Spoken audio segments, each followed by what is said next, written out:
We're back. Hi. What's up, everyone? Welcome back. We are doing two different meals, or actually we're doing two different side dishes. It's almost like when you're getting your house ready for the holidays, you just want something to nibble on. You've got family over, you're with kids or whatever. These are two little great recipes, very simple to put together, that I think will satisfy your palate. And basically, it's two different cultures that we're kind of putting together. So let's see what happens.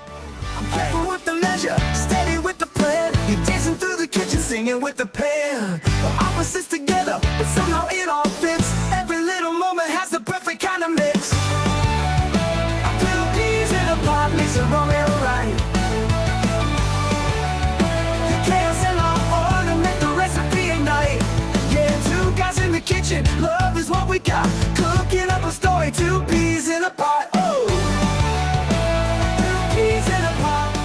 So I guess I'll go ahead and get started. Yes, you're going to go ahead and mix this up. And this is the cheesy street corn dip. So cheesy street corn dip, we have 1 16-ounce bag of street corn. Now get your street corn. It's not just the plain old corn. Get the street corn. If it's not street corn, it's some type of grilled corn. In a bag. In a bag. It's fine. And then we have 1 bell pepper chopped, but it looks like we're going to use the Trinity instead. Come on. Our cultures, both our cultures, it's either going to be onion and bell pepper, and maybe some celery in it too. So just do it. And we have 1 cup of mayonnaise. Right there. Oh, there it is. I was like, that's a lot out. more than a cup. 1 cup of mayonnaise, 2 cups sour cream. That would be the sour cream. Yes. 1 tablespoon of cilantro. 2 cups of cotija cheese. Cotija. Okay. Yeah. J is silent. Can't do that. Well, then you can say the next one too. Then. Okay, so this is 2 tablespoons of tahini. Everybody knows what tahini is. I've had some great jalapeno margaritas that has tahini on the rim. It's so good. It's so good. It should be in your pantry, everybody's pantry. And little known fact, I actually was walking through the liquor aisle. Go figure, me walking through the liquor aisle. And I actually saw they make cups that actually are rimmed with tahini. Yes, so stinking good. It's so stinking good. Okay, so go ahead. And then 2 cups of... All right, and 2 cups of mozzarella cheese. Now, you can use any cheese that you want to use, like a pepper jack cheese, of course. But the 2 cups goes into the recipe itself. And then once you put it all together in the baking dish, you can always put more cheese on the top. Cheese makes everybody's life more happy. All right. Okay, and the reason why... Okay, so he doesn't like... cilantro, so I do. So, I'm one of the ones that it tastes like soap. I'm sorry, guys. I know there are a few of you out there, and I apologize for y'all because I know the struggle. So what we're going to do is mix everything together in the bowl, and then put it out in the put most of it, half of it, out in the baking dish. The other half we'll put cilantro in, and that'll be my side. So just know that if you have family members that don't like cilantro, take care of them this season. But so I guess the first thing we're going to do, you want me to go ahead and start mixing? Yes, the easy thing about this recipe here is that you put everything in one bowl and mix it all together, put it in the baking dish, and then bake it. All right. Well, I'll tell you what, go ahead and start going over your stuff. Okay. And I'm going to grab my drink because it looks like I forgot that. Okay, so this recipe for the other option is Asian chicken lettuce wraps. And I've had these plenty of times at my favorite restaurant in Houston. So good. So basically, it's 3 tablespoons of house and sauce, 2 tablespoons of low sodium soy sauce, 2 tablespoons of rice wine vinegar, 1 tablespoon sriracha. I mean, 1 tablespoon, no, keep it close. I like a lot. Also going to go with 1 teaspoon of sesame oil. I've got a tablespoon of extra olive oil for the cooking, 1 medium onion. Of course, I'm using the Trinity. 2 garlic cloves.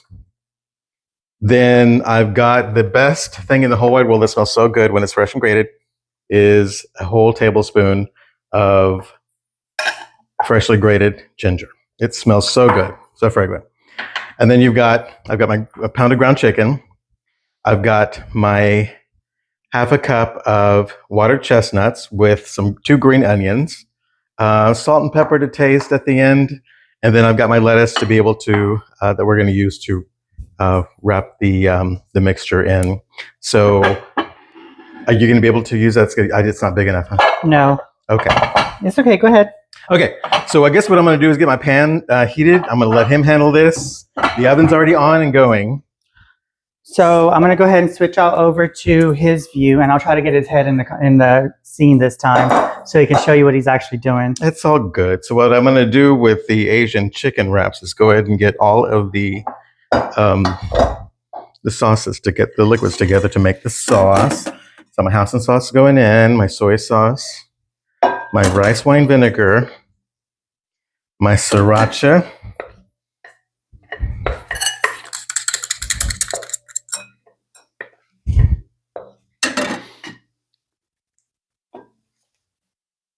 I'm going to keep that close by because I'm going to use that toward the end too. And then I'm going to add the teaspoon of sesame oil. And I'm going to mix that all together. And I'm going to go and put this to the side over here because we're going to use that eventually. I'm going to get my pan hot.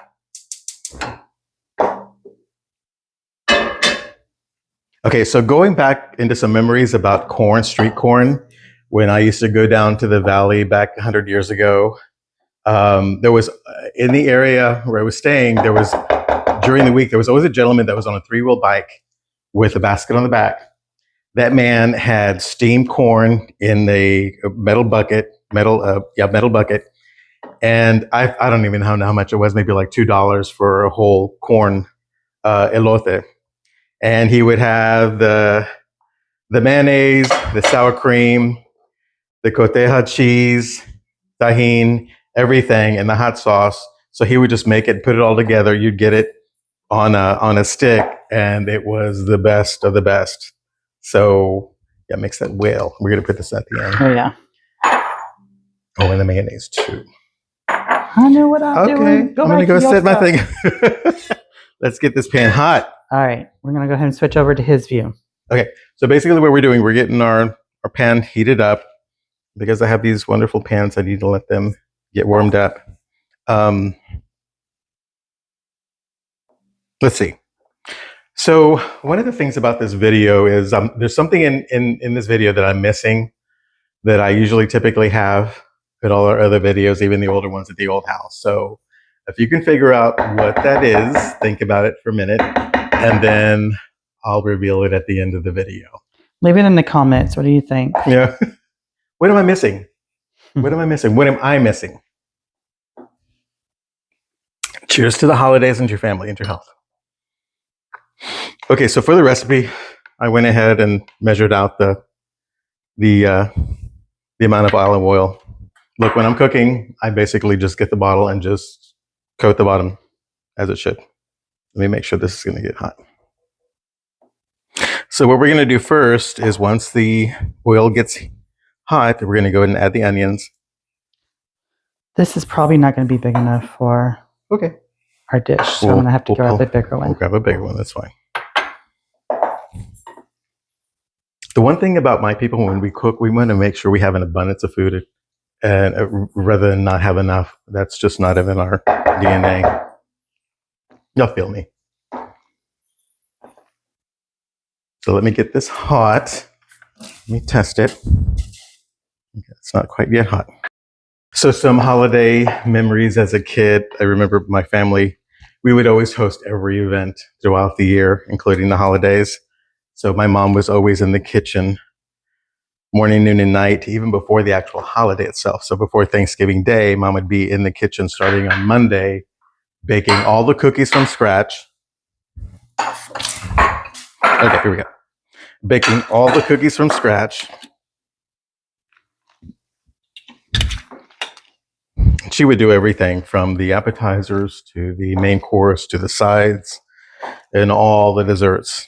So we had a huge 2, 4, 6, about 8-seat table with 8 chairs that she would cover with desserts that she would do like 2 days before the actual day. So my family was a bit different. My family was a bit different on that aspect. Oh, yeah? Yeah, we are more of a potluck type family. What do you deal with that? Everybody kind of brought a little dish. So it felt like everybody kind of contributed to the party. Yeah, it was such a blast because it would get a little cool. We had a big patio. Dad would put plastic around the patio, and we had a full bar We had a space heater in there to keep it warm. We had swings and swings to sit in, tables and chairs and everything else. It was the best of the best. So we had always had a good time. That's why we always hosted everything. So I'm going to go ahead and add our onions and a little bit of pepper. And I'm going to let this cook until it's translucent. 5 minutes, maybe. So I'm going to do my timer so I can stay on point.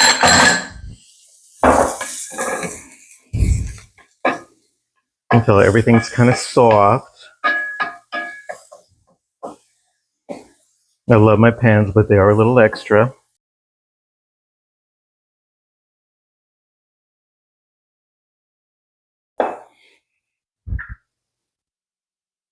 Perfect. So what Brett's doing right now is he put half of the corn mixture into half of the dish, and now he's mixing the cilantro in on my side. It'll be so good. Because mine's better. Mine's going to be better, way better than his. Says you. So what you can also do with a street corn, look, if you want to get some jalapenos, Ooh. you want to go all the way, either slice up some jalapenos. Don't get the vinegary ones. Fresh jalapenos. Serrano peppers. Oh, so good. Or if you are very fortunate and blessed to have access to my mom's hot sauce or chile, and put it in the mixture or put it on top while you're eating it, then you'll get your life. You're really going to get your life. The one thing I love about the holidays is everybody just, I mean, we kind of do this here now during the year with his culture and my culture is we're just always in the kitchen cooking. Oh yeah, it's an all year thing, huh? Because it's just all about food and being together and being grateful and just loving each other. What was your favorite holiday memory? That was one of the questions I was going to ask. Too late, already asked. I know, but it's starting with me. So, I guess, you know what? I guess the one year I got my little green bike, I remember, okay, so Thanksgivings were always just big with food everywhere. So that was the best thing. But for me, Christmas, and we'll go more into this at our next episode. I remember because our bedroom was right next to my parents' bedroom, and you can see through the bedrooms into the living room where the Christmas tree was located in the corner. And I remember getting up during the night and looking through, and I was in my footy pajamas all the way from the top of my head to the bottom of my feet. And I see half of this bike coming into the view of the Christmas tree. I didn't see anybody that was bringing it in. But it was like, it just kind of showed up and just stopped right there. And I'm just like, I lost it. So I'm like, got so excited. Of course, I went back to bed. So I'm like, okay, I need to go to sleep so that I can wake up and get on ride my bike. That was the best bike. That was one. I mean, all Christmases are wonderful, but this is the most memorable one for me, I think, because I got my first bike without training wheels, I think. Anyway, but that bike, bro. My brother had his bike. Tony and Abel, our neighbors across the street, our best friends growing up as kids, had their bikes. We had a little Catholic church on the same street. Everybody knew everybody.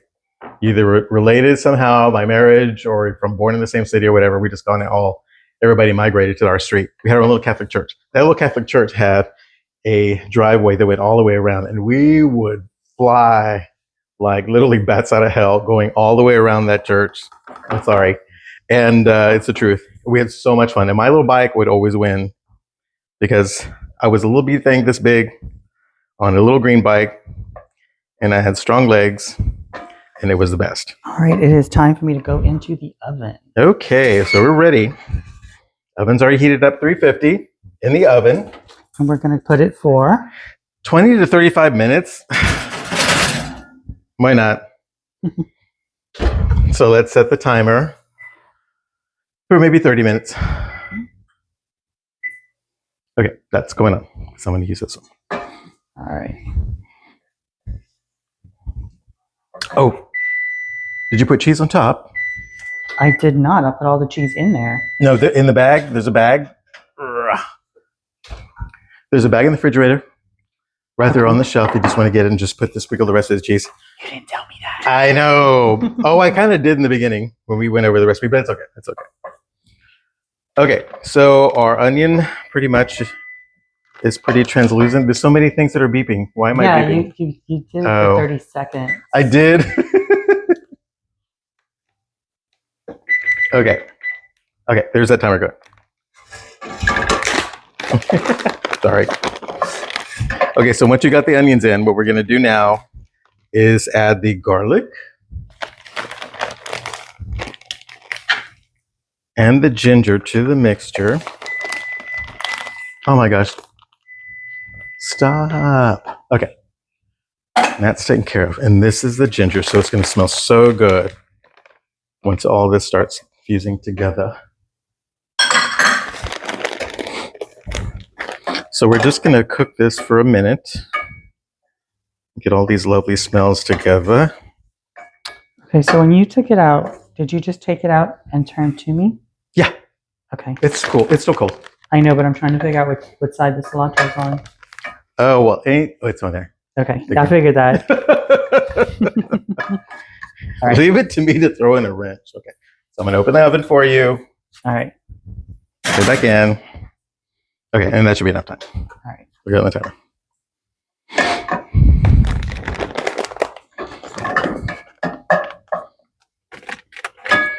So once this starts to get cooking, and then we're going to add in our chicken.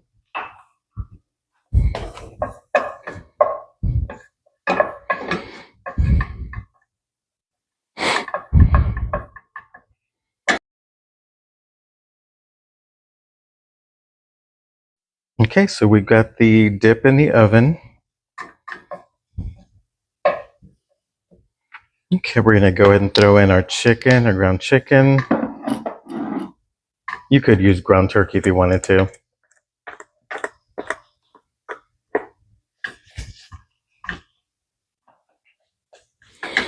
Let's go ahead and give that a good stir.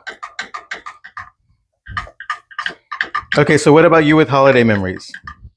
So I think my favorite holiday memory would probably be going back to when we first got a go-kart. Mm-hmm.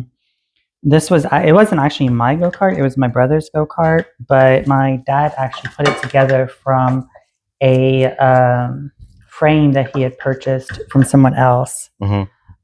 The go-kart did have to be mother approved. It had a homemade roll bar or roll cage that was made out of the top pipe of a hurricane fence. Nice. Ooh, solid. Exactly. So from the story that my father told, he put that bar through between the tree and his truck and proceeded to bend it that way. Nice.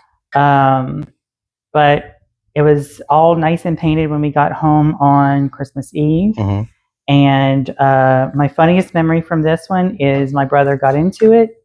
We started it up and he ran directly into the fence. Thereby testing the go-kart. Nice. And it held up. Speaking of running into a fence, one year we went to our great vacation house in the country, and riding the four-wheeler with my cousin, whose name I will not divulge, but she knows, you know who you are. And I remember you couldn't make it go with handlebar, and I'm not anywhere car techie, whatever, but you couldn't rev it up. You had to use a string to make it go fast if you wanted to. And I remember I was steering and she was behind me in it, and she pulled this string and that sucker took off. And I remember losing control, and we ran into a barbed wire fence. It's so funny. And when we hit the fence, we kind of turned over, and I remember we both were in shock. It took us a minute to get up. Parents don't know about this, by the way. And we kind of got up and just kind of picked up the bike. And then when we got back to the house, we got off and we're just kind of walking. We're so stunned by what happened. And we didn't break anything, but it just kind of scared us. But that's. No, that poor go-kart went through a lot. Yeah. And we actually sold it to a neighbor of ours, and God only knows it may still be going. As heavy duty as it was, all it would need is a new engine to keep it going. Oh, wow. Yeah.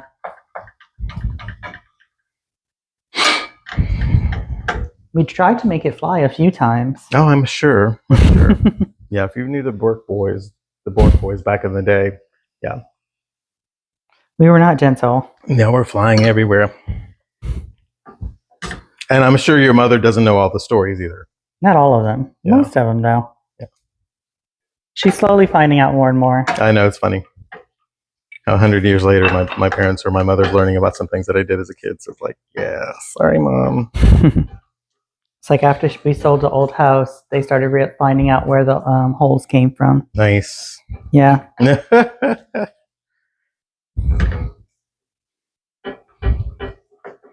So we got going. So ground chicken is different than ground meat. Ground meat, when it starts cooking, is brown. So ground chicken just kind of gets an opaque type color to it. So it is cooking, and it's doing really well.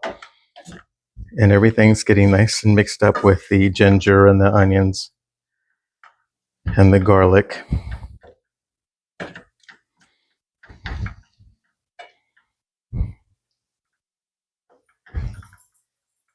So the lettuce that you could use, I think I've always used the romaine lettuce because it's a bit more pliable versus like butter lettuce. It's just so flimsy. It wouldn't hold this too well. So whatever lettuce you choose, but especially if you use a romaine lettuce, that'll be good enough to hold everything together.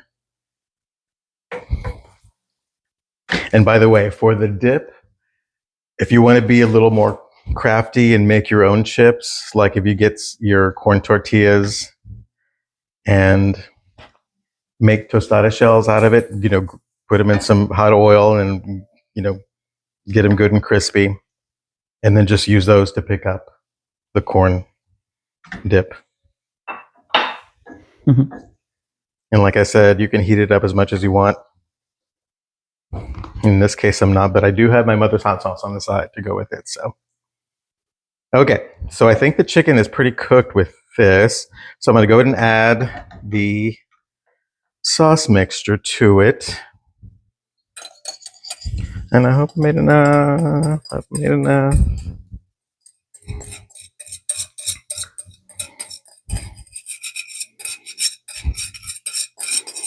With recipes, I mean, do you have to follow them 100%?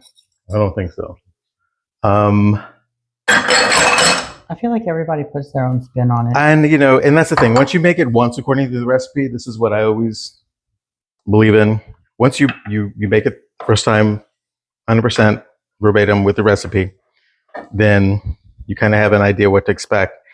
And then also, too, what extra things you could do the next time you make it. So... Because everybody has their grandmother's recipe. Yeah. And of course, it never tastes the same because, little known fact, grandmothers put things that they don't always put on their recipe. Yeah. Because they don't want it to taste the same. Right. Because Granny knows best. Yeah. Seeing like this for the amount of chicken. See, I like a lot of sauciness. I said saucy. Sauciness to this. And so for me, I think I would probably double the sauce recipe, because for me that's not enough, I think. Okay, I'm going to go ahead and pour in the water chestnuts and the green onion. You sliced up 2 green onions, so we're just going to throw that in. That's going to add a good crunch to the wrap. It's just going to make it so good. I kind of feel like I want to add some more hot sauce, but let's see. And then we're going to add a little bit of salt and pepper for taste as you go. Boom, boom, done. And let's mix all this together. Yeah, I would double up on the liquids. Do you need me to grab you something? No, that's fine. I think this should be... Okay, I'm going to let this cook a little bit. And let this cook for a couple of more minutes.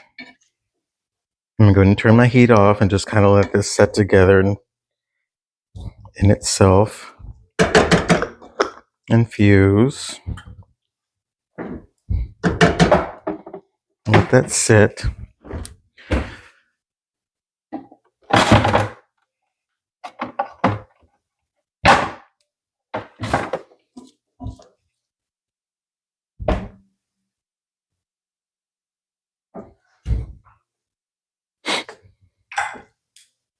I love the crunchiness of the water chestnuts. And of course, the green onion's going to add a lot to it. But again, I think I would double up on the sauce just because next time I would, because it would make it a lot more brown than what it is. But hopefully all the flavors of the ginger and the garlic and everything just kind of mixed together. So I'm going to sit that there for a minute. So let's wait on this and then let you do your thing. All right. All right, guys, it's time to talk about drink pairing. So because we're going in two very different directions with Mexican and Asian, it was kind of hard to find a drink to pair with these two, but I definitely wanted to try something. So I ended up with another culture, which is Thai, and it's the Thai Basil Mojito Mint Lime Smash. Ooh, Yes. So the history on the drink is that it's a drink. It's two classic cocktails.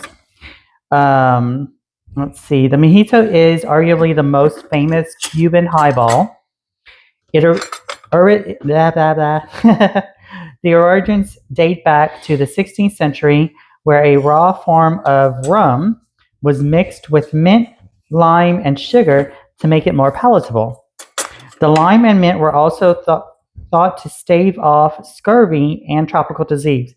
It seems like everybody wants to use liquor as some kind of medicine. okay. But I guess back in the old days, I guess I could see that. The smash portion. The smash is a simple class of cocktail where a spirit is smashed or muddled with an herb, fruit, and ice. The most famous modern version is the whiskey smash. The concept is simple, fresh, and highlights the herbs. All right, so we are going to talk about the ingredients first, and then we'll get into the recipe. So the ingredients are fresh mint or basil. We're actually going to use both because we're kind of curious as to how that's going to taste. White rum, fresh lime, simple syrup, and soda water. So let's see. First, we want to take a highball, and we're going to muddle up some of our mint and basil. And I guess this is where the smashing comes in. Okay. And what you're doing is you're releasing the oils in the leaves so that it kind of infuses with the liquor.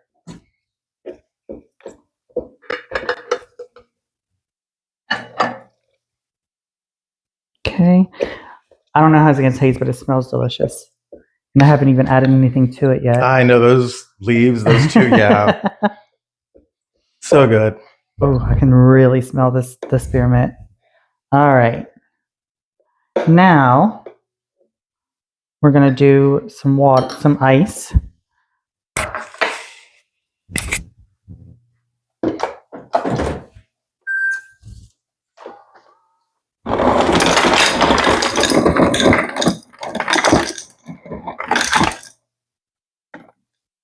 Okay, there's our ice. And we're going to add the rum and fill the glass with crushed ice. We've already got that. Top with soda water, and then we're going to garnish with a sprig of mint and basil and a lime wheel. We're not going to do the lime wheel because, but let's see. All right, so first we're going to do 2 ounces of rum.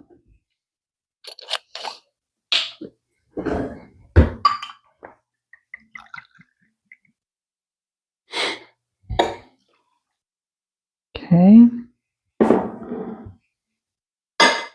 we're going to do a 7.75 ounce of fresh lime.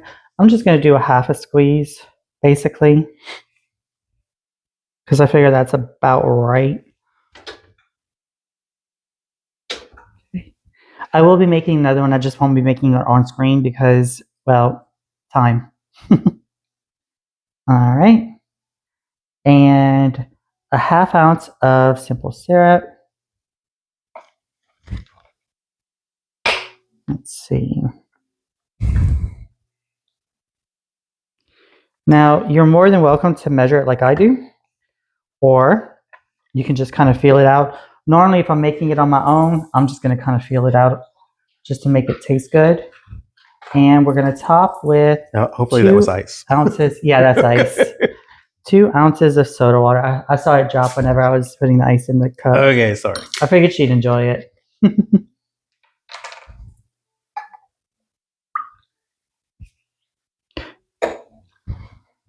Okay. Now, you can either just leave it like that, or you can do what I'm about to do and just add a little bit more rum. Ooh. And a little bit, top it off with your water. There we go. And then you want to do a sprig of basil and a sprig of spearmint. And if you have a lime wedge, go ahead and put that on top and you're good to go. Oh my gosh. So we're going to go ahead and mix it. There. And we'll get this ready for me. Okay. You can take that one. I'll grab the next time. What are your thoughts? Oh, that's good. All right. Well, you heard it from him. So we'll see you next. Okay. Everything's done. Yes. So we are ready to go. Oh my gosh. I don't know where to start. Okay. So let's do the corn dip first. Okay. So we put the street corn dip in the oven, 350 for about 30 minutes, 35 minutes, 30 minutes. But it's beautiful and it looks so good. And all I want to do is like throw some of my mom's hot sauce on it like this. Like I said, if you want to throw some serrano peppers, we did half of the mixture with cilantro because he doesn't like cilantro. Ooh. So I'll be honest with you. So there are certain things that kind of are icks to me. Some of it is because it's just a texture thing. So like mushrooms, avocados. He doesn't like them. Yeah, oysters, just not my jam. But cilantro, it's a total taste thing. Like it tastes like soap. If it's in my food, I can immediately tell. I get that because sometimes if cilantro is overpowering, it's overpowering, and you don't want to overpower. You want to have a nice balance with it. So it's hot, piping hot. So let's taste this. And I think you can serve this cold too. I would do hot because I like heat. So, oh my gosh, oh, that is really good. Okay, wait, hold on. Ooh, that's refreshing. That's good.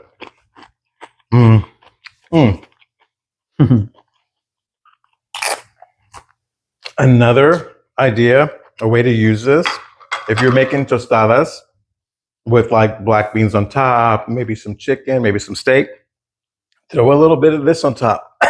Sorry, excuse me, hold it. It hit the back of your throat, didn't it? I blame this on my mom's hot sauce. It hit the back of your throat, didn't it? Oh yeah. So that is amazing. Even like a relish top on your tacos. Use your imagination. Goes with everything. Okay, now that's a winner. I love that recipe. Absolutely. Again, I would add serrano peppers. That would be a great topper for a lot of different things. Yeah, just go with your imagination. Can you imagine potatoes with that on it? Oh, yeah. Like a stuffed potato. Oh, I know, right? Okay, so for the Asian chicken lettuce wraps, we've got our mixture all mixed up. Make sure you stir it really well so that all the good little sauces get in it. So basically, what you want to do, you're going to have your romaine lettuce. Look, you're going to make a taco out of it. So you're going to get the mixture, put it in, and both of them, depending on the size of the lettuce. Look, I can't show the label, but this is your sriracha. Look how pretty that is. Yum. Go ahead and make yours.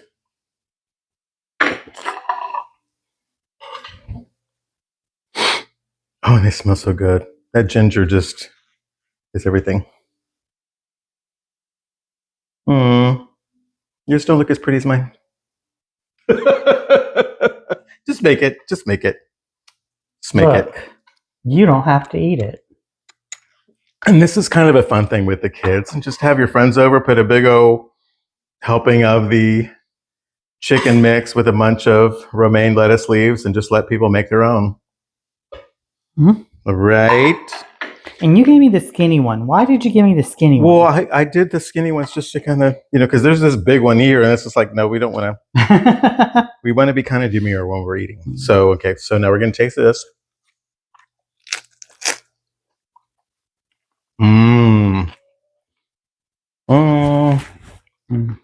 So good. All right. So, these are going to be some repeats. Yes. Hello dinner for tonight. And that's to munch on too. Now we can munch on pretty much any time. Yeah. You could use ground turkey for this. I'm thinking you could probably, so if you're looking to do like a little bit more of a maybe Thai dish, you could add some mini corn. Okay. Yeah, I'm I just never saying thought about like, you that. could add some things to it if you want it to be a little bit more Thai on it, but it is delicious. I love it. It's so good. It's so good. Yeah. So that's it for today. So, oh my gosh, happy holidays. It feels like we just started March and here we are at the end of November or Happy somewhere holidays. in there. Yeah. I'm not supposed to say specific months or dates. So anyway, enjoy it. Remember, the kitchen is about being happy and love. So happy kitchen, happy family. And just a hint, if it's a recipe you haven't done before, try it out before you bring it to the family gathering because it will be picked apart. Yeah, okay, I guess so. Because this is the next time I make this for everybody, for all the guys, we know how it can be done. A smidge different, for sure. For sure. Well, guys, we'll see you in the next one. So for our home to your home, be kind to each other. Happy holidays. Happy holidays, guys. Be well. Bye.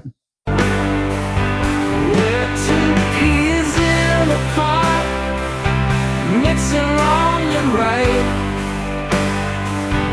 Your chaos and my order make the recipe.